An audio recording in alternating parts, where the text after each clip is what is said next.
सरपट दौड़ती बस अपने गंतव्य की ओर बढ़ रही थी। बस में सवार रिया का सिर अनायास ही खिड़की से सट गया। उसका अंतर्मन सोच विचार में डूबा था। खूबसूरत शाम धीरे धीरे अंधेरी रात में तब्दील होती जा रही थी। विचार मंथन में डूबी रिया सोच रही थी कि जिंदगी भी कितनी अजीब पहेली है। ये कितने रंग दिखाती है, कुछ समझ आते हैं तो कुछ को समझ ही नहीं पाते। वक्त के हाथों से एक लम्हा भी छिटके तो कहानी बन जाती है। बस कुछ ऐसी ही कहानी थी उसकी भी। रिया ने एक नजर सहयात्रियों पर डाली। सब अपनी दुनिया में खोए थे। उन्हें देखकर ऐसा लग रहा था जैसे उन्हें अपने साथ के लोगों से कोई लेना देना ही नहीं था। सच ही तो है, आजकल जिंदगी की कहानी में मतलब के सिवा और बचा ही क्या है। वो फिर से विचारों में खो गई। मोहब्बत कैसा विचित्र शब्द है न मोहब्बत। एक ही पल में न जाने कितने सपने, कितने नाम, कितने वादे, कितनी खुशियाँ, कितने गम, कितने मिलन, कितनी जुदाइयाँ आंखों के सामने साकार होने लगती है इस शब्द के मन में आते ही। कितना अधूरापन, कितनी ललक, कितनी तड़प, कितनी आहें, कितनी अंधेरी रातें सीने में तीर की तरह चुभने लगती हैं और न जाने कितनी अकेली रातों का सूनापन शूल सा बनकर नस नस में चुभने लगता है।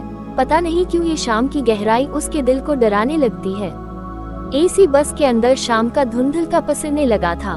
बस में सवार सभी यात्री मौन व निस्तब्ध थे।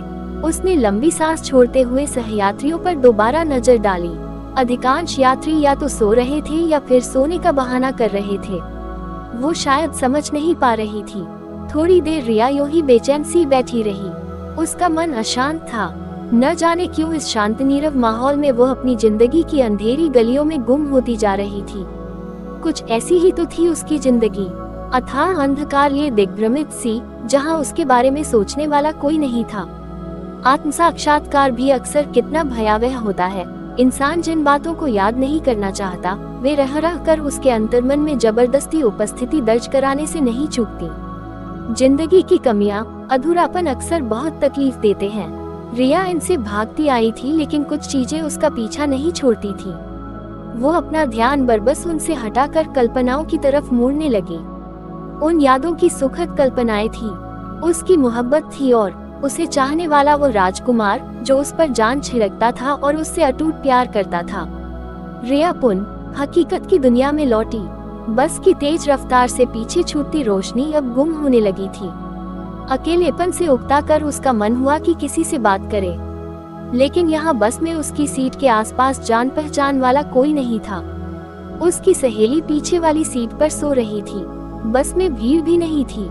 यूं तो उसे रात का सफर पसंद नहीं था, लेकिन कुछ मजबूरी थी। बस की रफ्तार से कदम ताल करती वो अपनी जिंदगी का सफर पुनः तय करने लगी। रिया दोबारा सोचने लगी, रात में इस तरह अकेले सफर करने पर उसकी चिंता करने वाला कौन था। माँ उसे मंझधार में छोड़कर जा चुकी थी। भाइयों के पास इतना समय ही कहाँ था कि पूछते उसे कहाँ जाना है और क्यों। रात गहरा चुकी थी। उसने समय देखा तो रात के 12 बज रहे थे। उसने सोने का प्रयास किया, लेकिन उसका मनमस्तिष्क तो जीवन मंथन की प्रक्रिया से मुक्त होने को तैयार ही नहीं था। सोचते सोचते उसे कब नींद आई उसे कुछ याद नहीं। नींद के साथ सपने जुड़े होते हैं और रिया भी सपनों से दूर कैसे रह सकती थी। एक खूबसूरत सपना जो अक्सर उसकी तन्हाइयों का हमसफर था। उसका सिर नींद के झोंके में बस की खिड़की से टकराते टकराते बचा। बस हिचकोले खाती हुई झटके के साथ रुकी। रिया को कोई चोट नहीं लगी, लेकिन एक हाथ पीछे से उसके सिर और गर्दन से होता हुआ उसके चेहरे और खिड़की के बीच सट गया था। रिया ने अपने सिर को हिला डुला कर उस हाथ को अपने गालों तक आने दिया। कोई सर्द सी चीज उसके होठों को छू रही थी। शायद यह वही हाथ था जो रिया को सुखद स्पर्श प्रदान कर रहा था। उंगलियां बड़ी कोमलता से कभी उसके गालों पर तो कभी उसके होठों पर महसूस हो रही थी। उंगलियों के पोरों का स्पर्श उसे अपने बालों पर भी महसूस हो रहा था। ऐसा स्पर्श जो सिर्फ प्रेमानुभूति प्रदान करता है। रिया इस सुकून को अपने मनमस्तिष्क में कैद कर लेना चाहती थी। इस स्पर्श के प्रति वो सम्मोहित सी खींची चली जा रही थी। रिया को पता नहीं था कि यह सपना था या हकीकत, लेकिन यह उसका अभीष्ट सपना था। वही सपना उसका अपना स्वप्न। हाँ, वही सपनों का राजकुमार पता नहीं क्यों उसको अकेला देखकर बरबस चला आता था। उसके गालों को छू लेता, उसकी नींद से बोझिल पलकों को हौले से सहलाता, उसके चेहरे को थाम कर धीरे से अपने चेहरे के करीब ले आता। उसकी सांसों की गर्माहट उसे जैसे सपने में महसूस होती। उसका सिर उसके कंधे पर टिक जाता। उसके दिल की धड़कन को वो बड़ी शिद्दत से महसूस करती। दिल की धड़कन की गूंज उसे सपने की हकीकत का स्पष्ट एहसास कराती। एक हाथ उसके चेहरे को ठुड्डी से ऊपर उठाता वो सुकून से मुस्कुराने लगती। नींद से ज्यादा वो कोई और सुखद नशा सा महसूस करने लगती। उसका बदन लरचने लगता। वो लहरा कर उसकी बाहों में समा जाती। उसके होंठ भी अपने राजकुमार के होंठों से स्पर्श करने लगते। बदन में होती सनसनाहट उसे इस दुनिया से दूर ले जाती, जहाँ न तन्हाई होती न एकाकीपन, बस एक संबल, एक पूर्णता का एहसास होता जिसकी तलाश उसे हमेशा रहती। बस ने एक झटका लिया। उसकी तंद्रा उसे मदहोशी में घेरे हुए थी। उसे अपने आसपास तूफानी सांसों की आवाज सुनाई दी। वो फिर से मुस्कुराने लगी। तभी पता नहीं कैसे दो अंगारे उसी के होठों से हट गए। वो झटके से उठी। आसपास अब भी अंधियारा फैला था। बस की खिड़की का पर्दा पूरी तरह तना था। उसकी सीट ड्राइवर की तरफ पहले वाली थी, इसलिए जब भी सामने वाला पर्दा हवा से हिलता तो ड्राइवर के सामने वाले शीशे से बाहर सड़क का ट्रैफिक और बाहरी नजारा उसे वास्तविकता की दुनिया से रूबरू कराता। वो धीरे से अपनी रुकी सांस छोड़ती व प्यास से सूखे होठों को अपनी जबान से तर करती। उसने उड़ती नजर अपनी सहेली पर डाली, लेकिन वह अभी भी गहन निद्रा में अलमस्त और सपनों में खोई सी बेसुध दिखी। उसकी नजर अचानक अपनी साथ वाली सीट पर पड़ी। वहाँ एक पुरुष साया बैठा था। उसने घबरा कर सामने हिल रहे पर्दे को देखा। उसकी हथेलियां पसीने से लथपथ हो उठी। डर और घबराहट में रिया ने अपनी जैकेट को कसकर पकड़ लिया। थोड़ी हिम्मत जुटाकर थूक सटकते हुए उसने अपनी साथ वाली सीट को फिर देखा। वो साया अभी तक वहीं बैठा नजर आ रहा था। उसे अपनी सांस गले में अटकी महसूस हुई। अब चौकन्नी होकर वो सीधी बैठ गई और कनखियों से उस साये को दोबारा घूरने लगी। साया अब साफ दिखाई पड़ने लगा था, बंद आंखों के बावजूद, जैसे वो रिया को ही देख रहा था। सुंदर स्टीले नौजवान के चेहरे की कशिश सामान्य नहीं थी। रिया को ये कुछ जाना पहचाना सा चेहरा लगा। रिया भ्रमित हो गई। अभी जो स्वप्न देखा वो हकीकत था या कहीं सच में ये हकीकत तो नहीं? क्या इसी ने उसे सोया हुआ समझकर चुंबन किया था? उसके चेहरे की हवाएं उड़ने लगी। क्या हुआ तुम्हें? यह उस साये की आवाज थी। वो फिर से अपने करीब बैठे युवक को घूरने लगी। युवक उसकी ओर देखता हुआ मुस्कुरा रहा था। क्या हुआ? तुम ठीक तो हो? युवक पूछने लगा, लेकिन इस बार उसके चेहरे पर हल्की सी घबराहट नजर आ रही थी। रिया के चेहरे की उड़ी हवाइयों को देख वो युवक और घबरा गया। लीजिए, पानी पी लीजिए, युवक ने जल्दी से अपनी पानी की बोतल रिया को थमाते हुए कहा। रिया मौन निस्तब्ध उसे घूरे जा रही थी। पी लीजिए न प्लीज, युवक जिद करने लगा। रिया ने एक अजीब सा सम्मोहन महसूस किया और वो पानी के 2-3 घूंट पी गई। अब ठीक हो न तुम? उसने कहा। रिया के मुंह से एक भी शब्द नहीं निकला। पता नहीं क्यों युवक की बेचैनी देखकर उसे हंसी आने लगी। रिया को हंसते देख वो युवक सकपकाने लगा। तनाव से कसे उसके कंधे अब रिलैक्स की मुद्रा में थे। अब वो आराम से बैठा था और रिया की आंखों में आंखें डाल उसे निहारने लगा था। उस युवक की तीक्ष्ण नजरें रिया को बेचैन करने लगी, लेकिन युवक की कशिश रिया को असीम सुख देती महसूस हुई। आपका नाम पूछ सकती हूँ? रिया ने बात शुरू करते हुए पूछा। सूरज, युवक अभी भी कुछ सकपकाया सा था। मेरा नाम नहीं पूछोगे? रिया खंगते स्वर में बोली। जी बताइए न, आपका नाम क्या है? सूरज ने व्यग्र होकर पूछा।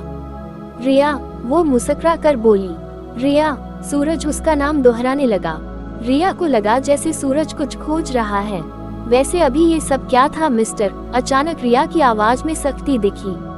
रिया के ऐसे सवाल से सूरज का दिल बैठने लगा। जी क्या? सूरज अनजान बनते हुए पूछने लगा। वही जो अभी अभी आपने मेरे साथ किया। देखिए रिया जी प्लीज, सूरज वाक्य अधूरा छोड़ थूक सटकने लगा। ओहो रिया जी, अभी अभी तो मैं तुम थी। रिया अब पूरी तरह सूरज पर रोब झाड़ने लगी। नहीं नहीं रिया जी, मैं सूरज को समझ नहीं आ रहा था कि वो अब क्या कहे। उधर रिया उसकी घबराहट पर मन ही मन मुस्कुरा रही थी। तभी सूरज ने पलटा खाया। प्लीज रिया, अचानक सूरज ने उसका हाथ थामा और तड़प के साथ इसरार भरे लहजे में कहने लगा, मत सताओ न मुझे। सूरज रिया का हाथ अपने होठों के पास ले जा रहा था। क्या? उसने चौंकते हुए अपना हाथ पीछे झटका। अब घबराने की बारी रिया की थी। उसने सकुचाते हुए सूरज की आंखों में झांका। सूरज की आंखों में अब शरारत ही शरारत महसूस हो रही थी, ऐसी शरारत जो दैहिक नहीं बल्कि आत्मिक प्रेम में नजर आती है। दोनों अब खिलखिलाकर हंस पड़े। बाहर ठंड बढ़ती जा रही थी। बस का कंडक्टर शीशे के साथ की सीट पर पसरा पड़ा था। ड्राइवर बेहद धीमी आवाज में पंजाबी गाने बजा रहा था। पंजाबी गीतों की मस्ती उस पर स्पष्ट झलक रही थी। थोड़ी थोड़ी देर बाद वो अपनी सीट पर नाचने लगता। पहले तो उसे देखकर लगा शायद बस ने झटका खाया, लेकिन एकदम सीधी सड़क पर भी वो सीट पर बार बार उछलता और एक हाथ ऊपर उठाकर भांगड़ा करता। इससे समझ आया कि वो नाच रहा है। पहले तो रिया ने समझा कि उसके हाथ स्टीयरिंग पकड़े पकड़े थक गए हैं, तभी वो कभी दायां तो कभी बायां हाथ ऊपर उठा लेता। उसके और ड्राइवर के बीच कैबिन का शीशा होने के कारण उस तरफ की आवाज रिया तक नहीं आ रही थी, लेकिन बिना म्यूजिक के ड्राइवर का डांस बहुत मजेदार लग रहा था। सूरज भी ड्राइवर का डांस देखकर रिया की तरफ देखकर मुस्कुरा रहा था। शायद दो प्रेमियों के मिलन की खुशी से उत्सर्जित तरंगे ड्राइवर को भी खुशी से सराबोर कर रही थी। मन कर रहा था कि वो भी ड्राइवर के कैबिन में जाकर उसके साथ डांस करे। रिया के सामीप्य और संवाद से बड़ी खुशी क्या हो सकती थी। सूरज को लग रहा था कि शायद ड्राइवर उसके मन की खुशी का ही इजहार कर रहा है। बाहर चलोगी? बस एक जगह 20 मिनट के लिए रुकी थी। बाहर किस लिए? ठंड है बाहर, रिया ने खिड़की से बाहर झांकते हुए कहा। चलो न प्लीज, बस 2 मिनट के लिए। अरे, रिया अचंभित होकर बोली, लेकिन सूरज रिया का हाथ थामे सीट से उठने लगा। अरे रे रुको तो, क्या करते हो यार? रिया ने बनावटी गुस्से में कहा। बाहर कितनी धुंध है, पता भी है तुम्हें? रिया ने आंखें दिखाते हुए कहा। वही तो, सूरज ने लंबी सांस ली और कुछ देर बाद बोला, रिया तुम जानती हो न, मुझे धुंध की खुशबू बहुत अच्छी लगती है। सोचो, गहरी धुंध में हम दोनों बाइक पर 80-100 की स्पीड में जा रहे होते और तुम ठंड से कांपती हुई मुझसे लिपटती। सूरज रिया के चेहरे पर लाज, हैरानी की मुस्कुराहट एक साथ फैल गई। रिया, सूरज ने पुकारा, मैं आज तुम्हें उस सूरज को दिखाना चाहता हूँ। देखो, ये सूरज आज अकेला नहीं है, देखो उसे जिसकी तलाश थी वो आज उसके साथ है। रिया की मुस्कुराहट गायब हो चुकी थी। उसने सूरज में चांद को देखा। न जाने उसने कितनी रातें चांद से ये कहते हुए बिताई थी कि तुम देखना चांद, वह रात भी आएगी जब वो अकेली नहीं होगी। इन तमाम सूनी रातों की कसम, वह रात जरूर आएगी जब उसका चांद उसके साथ होगा। तुम देखना चांद, वो आएगा, जरूर आएगा। अरे, कहाँ खो गई? बस चली जाएगी, सूरज उसके कानों के पास फुसफुसाते हुए बोला। वो चुपचाप बस के भीतर चली आई। सूरज बहुत खुश था। इन चंद घंटों में वो रिया को न जाने क्या क्या बता चुका था। पढ़ाई के लिए अमेरिका जाना और जाने से पहले पिता की जिद पूरी करने के लिए शादी करना उसकी विवशता थी। अचानक माता पिता की एक कार एक्सीडेंट में मृत्यु हो गई। उसे वापस इंडिया लौटना पड़ा, लेकिन अपनी पत्नी को किसी और के साथ प्रेमलाप करते देख उसने उसे तलाक दे दिया और मुक्त हो गया। रात्रि धीरे धीरे खत्म हो रही थी। सुबह के 3:30 बज रहे थे। रिया ने समय देखा और दोबारा अपनी अमूर्त दुनिया में खो गई। जिंदगी भी कितनी अजीब है, पल पल खत्म होती जाती है। न हम समय को रोक पाते हैं और न ही जिंदगी को, खासकर तब जब सब निरर्थक सा हो जाए। बस अब अपने गंतव्य पर पहुंचने के लिए आधे घंटे का सफर और था। बस की सवारियां अपनी मंजिल तक पहुंचेंगी या नहीं ये तो कहना आसान नहीं था, लेकिन सूरज की फ्लाइट है, वो वापस अमेरिका चला जाएगा और वो अपनी सहेली के घर शादी अटेंड कर 2 दिन बाद लौट जाएगी अपने घर। फिर से वही पुरानी एकाकी जिंदगी। क्यों सोच रही हो? सूरज ने क्या के बजाय क्यों कहा तो उसने सिर उठाकर सूरज की तरफ देखा। उसकी आंखों में प्रकाश की नई उम्मीद बिखरी नजर आ रही थी। तुम जानते हो सूरज, दिल्ली बाईपास पर राधा कृष्ण की बड़ी सी मूर्ति हाल ही में स्थापित हुई है, रजत के कृष्ण और ताम्र की राधा। क्या कहना चाहती हो? सूरज ने असमंजस भाव से पूछा। बस यही कि कई बार कुछ चीजें दूर से कितनी सुंदर लगती हैं, पर करीब से सूरज छूने की इच्छा धरती के हर कण की होती है, लेकिन हवा के सहारे ताम्र रंजित धूल सूरज की तरफ उड़ती हुई प्रतीत तो होती है, पर कभी सूरज तक पहुंच नहीं पाती। उसकी नियति यथार्थ की धरा पर गिरना और वही दम तोड़ना है। वो कभी राधा और कृष्ण कभी अलग नहीं हुए, सूरज ने भारी स्वर में कहा। हाँ, लेकिन मरने के बाद? रिया की आवाज में निराशा झलक रही थी। ऐसा नहीं है रिया, असल में राधा और कृष्ण के दिव्य प्रेम को समझना सहज नहीं, सूरज गंभीर स्वर में बोला। क्या? रिया पूछने लगी। राधा और कान्हा को देखकर तुम ये सोचती हो? सूरज की आवाज की खनक शायद रिया को समझ नहीं आ रही थी। वो मौन बैठी रही। सूरज पुनः बोला, ऐसा नहीं है रिया, प्रेम की अनुभूति यथार्थ है, प्रेम की तार्किकता नहीं। क्या कह रहे हो सूरज? मुझे सिर्फ प्रेम चाहिए, शाब्दिक जाल नहीं। रिया जैसे अपनी नियति प्रकट कर उठी। वही तो रिया, मेरा प्यार सिर्फ रिया के लिए है, शाश्वत प्रेम जो जन जन्मांतरों से है। न तुम मुझसे कभी दूर थी और न कभी होंगी। सूरज प्लीज मुझे बहलाओ मत, मैं इंसान हूँ, मुझे इंसानी प्यार की जरूरत है, तुम्हारे सहारे की, जिसमें खोकर मैं अपूर्ण से पूर्ण हो जाऊं। तुम्हें पता है रिया, एक बार राधा ने कृष्ण से पूछा मैं कहाँ हूँ। कृष्ण ने मुस्कुरा कर कहा, सब जगह, मेरे मन मस्तिष्क तन के रोम रोम में। फिर राधा ने दूसरा प्रश्न किया, मैं कहाँ नहीं हूँ। कृष्ण ने फिर से मुस्कुरा कर कहा, मेरी नियति में। राधा पुनः बोली, प्रेम मुझसे करते हो और विवाह रुक्मिणी से। कृष्ण ने फिर कहा, राधा, विवाह दो में होता है जो पृथक पृथक हो, तुम और मैं तो एक हैं, हम कभी अलग हुए ही नहीं, फिर विवाह की क्या आवश्यकता है। सूरज, तुम मुझे क्या समझते हो? मैं अमूर्त हूँ, मेरी कामनाएं निष्ठुर हैं। तुम रुको, मैं बताता हूँ तुम्हें, रुको तुम। सूरज उठा। इससे पहले कि रिया कुछ समझ पाती वो जोर से पुकारने लगा, खड़ी हो जाओ तुम। सूरज ने जैसे आदेश दिया। अरे, लेकिन तुम कर क्या रहे हो? रिया ने अचरज भरे स्वर में पूछा।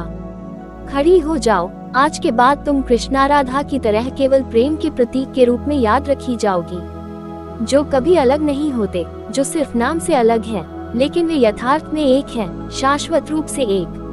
रिया ने देखा सूरज के हाथ में एक लिपस्टिक थी जो शायद उसने उसी के हैंडबैग से निकाली थी।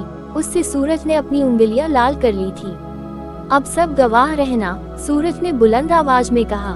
रिया ने देखा बस का सन्नाटा टूट चुका था। सभी यात्री खड़े होकर इस अद्भुत नजारे को देख रहे थे। इससे पहले कि वो कुछ समझ पाती, सूरज की उंगलियां उसके माथे पर लाल रंग सजा चुकी थी। लोगों ने तालियां बजाकर उन्हें आशीर्वाद दिया। उनके चेहरों पर दिव्य संतुष्टि, प्रसन्नता बिखेर रही थी और मुबारकबाद, शुभकामनाओं और करतल ध्वनि के बीच अलौकिक नजारा बन गया था। सूरज नतमस्तक हुआ और उसने सबका आशीर्वाद लिया। बाहर खिड़की से राधा कृष्ण की मूर्ति दिख रही थी जो अब लगातार उनके नजदीक आ रही थी, पास और पास, जैसे सूरज और रिया उसमें समा रहे हों। रिया, रिया उठो, दिल्ली आ गया। कब तक सोई रहोगी? रिया की सहेली बेसुध पड़ी रिया को झिंझोड़ कर उठाने का प्रयास करने लगी।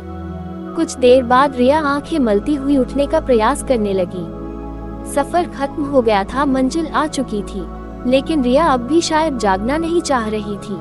उसे कुछ समझ नहीं आ रहा था वे सब क्या था। काश जिंदगी का सफर भी कुछ इसी तरह चलता रहे। वह पुनः सपने में खो जाना चाहती थी।